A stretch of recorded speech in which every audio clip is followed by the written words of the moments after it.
राम राम। मैं सभी को कल हमने जितना कवर किया था आज हम उससे आगे पढ़ेंगे आपका। ठीक है, कल हमने देखा था कि डायस क्या होता है, कितने प्रकार के होते हैं, कौन सा होता है, चेक करने के तरीके क्या होता है। आज हम थोड़ा उससे आगे चलेंगे। पहला पढ़ेंगे हम आज स्टैंडर्ड डायस। अब मैंने इसका दो कंडीशन बताई थी। क्या बताई थी कि दो अपोजिट लेयर का सम 7 होना चाहिए और दो नियरेस्ट लेयर का सम 7 नहीं होना चाहिए। देखो जैसे हमारे पास क्या है, एक ये है डायस है, इसको हम चेक करेंगे पहले। 2 3 5 हो रहा है, 3 और 1 4 हो रहा है, यानी इसका सम क्या 7 नहीं है, तो यह अपने अपने पास हो जाएगा स्टैंडर्ड डाइस। ठीक है सर, अगर हम आपसे पूछेंगे कि इसके 3 के अपोजिट साइड में कौन सी संख्या होगी, तो आप बोलेंगे सर मैंने कहा था कि इसके अपोजिट साइड में वो संख्या होगी जिसका सम 7 होगा। तो 3 के विपरीत दिशा में वो संख्या होगी जिसका जोड़ क्या होगा 7 होगा। तो 3 + 4 = 7। वैसे हम अगर 2 के अपोजिट साइड में पूछेंगे तो 2 + 5 = 7। वो सेम 1 के 1 + 6 = 7। ठीक है, मतलब उसके अपोजिट साइड में वो संख्या होगी जिसका सम क्या हो 7 आ रहा होगा। सेम सेम जैसे एग्जांपल नंबर 2 ये है, यहाँ पे 4 और 2 4 और 1 5 हो रहा है, मतलब ये भी आपके पास क्या है, कौन सा स्टैंडर्ड डाइस है। तो इसमें भी सेम अगर हम पूछेंगे कि 4 के विपरीत कौन सी संख्या होगी, तो 4 के विपरीत वो संख्या होगी जिसका क्या हो सम 7 हो। ठीक है, और वैसे हम अगर हम कहेंगे कि 2 के विपरीत कौन सी संख्या होगी, तो 2 के विपरीत वो संख्या होगी जिसका सम क्या होगा 7 होगा। तो 2 + 5 = 7। हमें वो संख्या ढूंढनी है जिसका सम क्या होगा 7 होगा। ठीक है, और कभी कभी क्या आपके पास 2 केस पूछ लेता है, जैसे यहाँ पे देखेंगे आप केस नंबर 2 आपके पास 1 2 3 4, मतलब चार केस भी दे सकता है, 2 केस भी दे सकता है। तो सबसे पहले हमें क्या है चेक करना है कि कौन सा डाइस है। तो अगर हम यहाँ चेक करेंगे 4 3 हो गए 9 हो रहा है, 4 6 2 8 हो रहा है, मतलब 4 2 6 हो रहा है, 4 1 5 हो रहा है, मतलब ये क्या आपके पास सिंपल सा स्टैंडर्ड डाइस है आपके पास है। ठीक है, अब इसमें सीधे सिंपल से अप्लाई होता है। अगर हम पूछेंगे कि 2 के विपरीत कौन सी संख्या होगी, और मैं आपको चलो हमने कहा कि 2 के विपरीत कौन सी संख्या होगी, तो 2 के विपरीत हमने कहा कि इसके अपोजिट साइड में वो संख्या लिखनी है जिसका सम 7 हो। तो 2 में कौन सी संख्या जोड़े जिसका सम 7 हो, तो 2 में हम अगर 5 को जोड़ेंगे तो उसका सम क्या हो जाएगा 7 हो जाएगा। ठीक है, वैसे हम अगर यहाँ 3 का पूछेंगे तो 3 के विपरीत कौन सी संख्या होगी, तो 3 के विपरीत वो संख्या होगी जिसका सम क्या हो 7 हो। 3 के विपरीत हो जाएगी आपकी 4, तो हो जाएगा 7। ठीक है, अब हम आगे बढ़ते हैं। आगे पढ़ेंगे हम आपका सामान्य पासा, इसको हम ऑर्डिनरी डाइस भी कहते हैं, जनरल डाइस भी कहते हैं। ठीक है, अब इसमें देखेंगे आप, इसमें क्या आता है कि इसमें मैंने आपको एक कंडीशन बताई थी कि क्या है कि दो नियरेस्ट लेयर का सम अगर 7 है तो सिंपल सा आपके पास क्या है जनरल डाइस है। ठीक है, जैसे माना एग्जांपल ये है हमारे पास। ठीक है,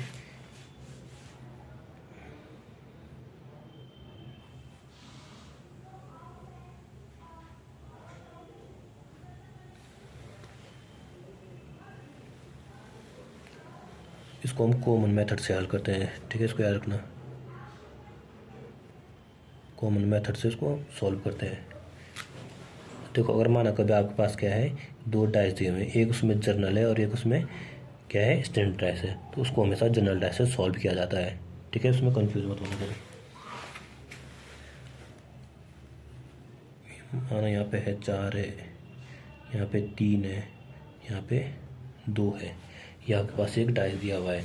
सबसे पहले हम कैसे चेक करेंगे कि कौन सा डाइस है, तो देख रहे होंगे आप 4 और 3 7 हो रहा है। क्या है दो नियरेस्ट लेयर का सम अगर क्या है 7 है, तो हो रहा है ना, ये यहाँ पे 4 है, यहाँ पे 3 है, 4 और 3 हो रहा है 7। ठीक है, तो ये हमारे पास हो गया सिंपल सा स्टैंडर्ड डाइस। तो हम पूछेंगे अगर कि 3 के अपोजिट साइड में कौन सी संख्या होगी, 3 के अपोजिट साइड में कौन सी संख्या होगी, 3 के विपरीत दिशा में कौन सी संख्या होगी।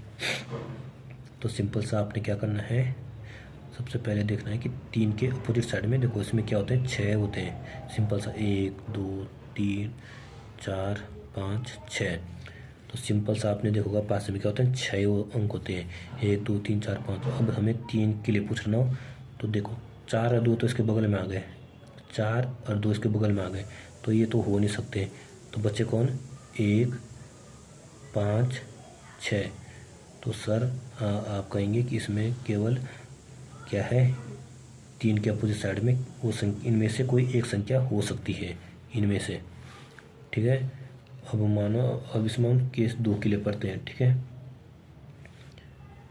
माना आपके पास क्या है, एग्जाम्पल एक और देख लेते हैं। आपके पास ऐसे 2 डाइस दिए हुए हैं, क्या दिए हुए हैं, 2 डाइस दिए हुए हैं, 1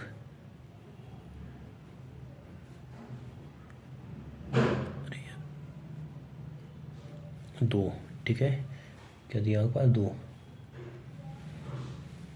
माना यहाँ पे 1 है, यहाँ पे 6 है, यहाँ पे क्या है, 4 है, ठीक है। यहाँ पे माना 4 है, यहाँ पे माना 3 है, यहाँ पे माना क्या है, 5, कुछ मान लो, कुछ मान सकते हैं आप, ठीक है। 5 मान ले, चलो 5 है। तो सर अब देखो हमारे पास 2 कंडीशन हो गई, 3 भी हो सकती है, 4 भी हो सकती है। तो मैंने कहा सबसे पहले आप इसे चेक करेंगे कि कौन सा डाइस है। तो अगर हम इसमें सबसे पहले चेक करेंगे, 4 और 1 5 हो रहा है, मतलब सॉरी 4 और 1 5, ठीक है। 6 और 1 7, 6 यानी 1 ये वाला और ये वाला, 2 नियरेस्ट लेयर का सम क्या है, 7 है। तो सर ये हमारे पास क्या है, जनरल डाइस है। तो सर अगर हम इसको चेक करेंगे तो इसमें आप देखेंगे 4 और 3 7, तो इसमें भी 7 हो रहा है, यानी ये भी हमारे पास क्या है, जनरल डाइस है। तो इसका सम भी 7 हो रहा है, सिंपल सा। तो अब अगर हम पूछेंगे कि 3 के अपोजिट साइड में कौन सी संख्या होगी, 3 के अपोजिट साइड में कौन सी संख्या होगी, 3 के अपोजिट, तो सबसे पहले क्या करना है आपने, इसमें लिख देना क्या है, देखो जिसमें से कॉमन क्या है इसमें, देखो ये यहाँ पे भी देख रहे होंगे आप 4 है, यहाँ पे भी 4 है। सबसे पहले आप 4 लिख लिए, जो इन दोनों में कॉमन है सबसे पहले आप उसको लिखेंगे। इसमें क्या कॉमन है, इसमें 4 कॉमन है, ठीक है। फिर जो फिर हम जिस इसमें 4 कॉमन है, यहाँ पे भी 4 कॉमन है। फिर हम क्लॉकवाइज घूमेंगे, क्लॉकवाइज यानी घड़ी की दिशा में, ठीक है। यहाँ से इधर घड़ी की दिशा में घूमेंगे क्लॉकवाइज। तो 4 के बाद क्या आया, 1, 1 के बाद क्या है, 6, वैसे यहाँ पे घूमेंगे घड़ी की दिशा में। यहाँ पे क्या है, 5, ठीक है। और यहाँ पे क्या है, 3, यहाँ पे 3। तो हमने पूछा था कि 3 के अपोजिट साइड में कौन सी संख्या होगी। तो सिंपल सी है, आपके पास 3 के अपोजिट साइड में हो जाएगी आपके पास 6 संख्या। देखो सिंपल क्या करना था, 2 डाइस हुए, सबसे पहले उसमें एक कॉमन संख्या देखनी थी कि उसमें से कॉमन कौन सा है, उसको लिख दिया दोनों तरफ, ठीक है। फिर हम क्या, क्लॉकवाइज घूमे, घड़ी की दिशा में क्लॉकवाइज घूमे। फिर जो नंबर आ रहा था 1 6, फिर 1 6 लिखा। सेम इसमें किया हमने, 4 लिखा पहले कॉमन, फिर क्लॉकवाइज घूमे 5 3, ठीक है। या 2 केस थे आपके पास। तो हमने पूछा कि 3 के विपरीत दिशा में कौन सी संख्या होगी। तो 3 के विपरीत दिशा में आपकी कौन सी संख्या हो जाएगी, 6 संख्या हो जाएगी आपकी 3 के विपरीत दिशा में, ठीक है। आपके पास 3 केस भी दे सकते हो, तो सब उसको भी हम आगे पढ़ेंगे। अभी 3 केस के लिए, 4 केस के लिए सब कुछ पढ़ेंगे अभी आगे, ठीक है। अब मानना आपको प्रूफ देता है, ठीक है। अगर वो आपको एक क्या है, जनरल डाइस देता है और एक आपको स्टैंडर्ड डाइस देता है, ठीक है। तो आपको उसको किस मेथड से करना है, इससे सीधे आपको जनरल डाइस मेथड से करना है वो, ठीक है। एक एग्जांपल और देख लेते हैं हम,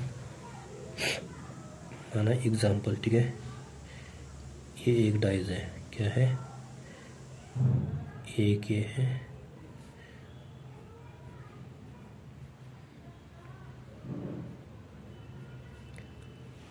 माना यहाँ पे क्या है, 5 है, यहाँ पे 2 है, यहाँ पे 3 है, यहाँ पे 4 है, यहाँ पे 3 है, यहाँ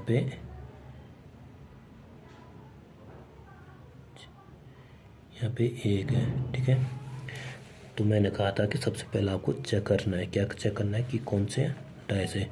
देख लूँगे आप, 5 3 8 हो रहा है, नहीं, 5 2 7, ये 2 नियरेस्ट लेयर का सम क्या है, 7 है। तो सर ये हमारे पास हो गया आपका जनरल डाइस। सेम यहाँ चेक करेंगे, 4 3 7 हो रहा है, तो ये हमारे पास हो गया जनरल डाइस, ठीक है।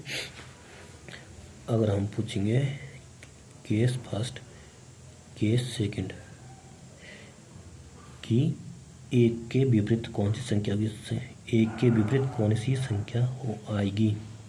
तो हमने बोला सबसे पहले इनमें से कॉमन देख लेना है, इनमें से कॉमन कौन सी संख्या है। तो आप 3 कॉमन देख रहे हैं यहाँ पे, 3 क्या है, कॉमन है।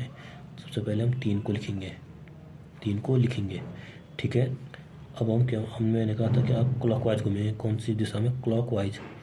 तो अगर आप इधर जाएंगे तो 2 फिर 5, इसमें देखेंगे आप 1 फिर 4, 1 फिर 4। तो मैंने कहा था कि ए के अपोजिट साइड में कौन सी संख्या होगी, तो ए के अपोजिट साइड में हो जाएगी आपकी 2 संख्या, ठीक है। अगर वो आपसे पूछा कि 3 के अपोजिट साइड में कौन सी संख्या होती, तो 3 के अपोजिट साइड में तो 3 हो नहीं सकती, क्योंकि सेम संख्या उसके अपोजिट साइड में नहीं हो सकती। तो देखो लूडो में क्या होता है, 1 2 3 4 5 6, 1 2 3 4 5 6 वो संख्या होती है ना। तो हमें चेक करनी है यहाँ पे कौन कौन सी संख्या आ गई। देखो 2 3 के अपोजिट पूछे ना हमने ना, तो देखो 2 और 5 तो आ गया, 2 और 5 तो उसके बगल में है, तो अपोजिट साइड नहीं हो सकते हैं। इसमें 1 और 4 भी आ गया है, 1 4 भी आ गया है, तो भी हो नहीं सकती है। यानी 3 के अपोजिट साइड में वो संख्या होगी जो बच गई है, यानी 6। यानी तो 3 के अपोजिट साइड में आप कौन सी संख्या हो जाएगी, 6 संख्या हो जाएगी। कौन सी हो जाएगी, 6।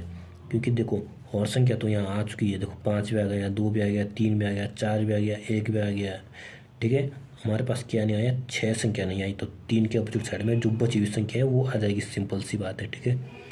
तो चलो आज के लिए बहुत इतना है। कल हम इसमें अभी ओपन डायस है, इसमें अभी ओपन डायस पढ़ेंगे। कल हम इसके क्वेश्चन करेंगे, पहले 1 2 पहले क्वेश्चन करेंगे, फिर ओपन डायस पढ़ेंगे इसके बाद, ठीक है। तब तक के लिए ठीक है।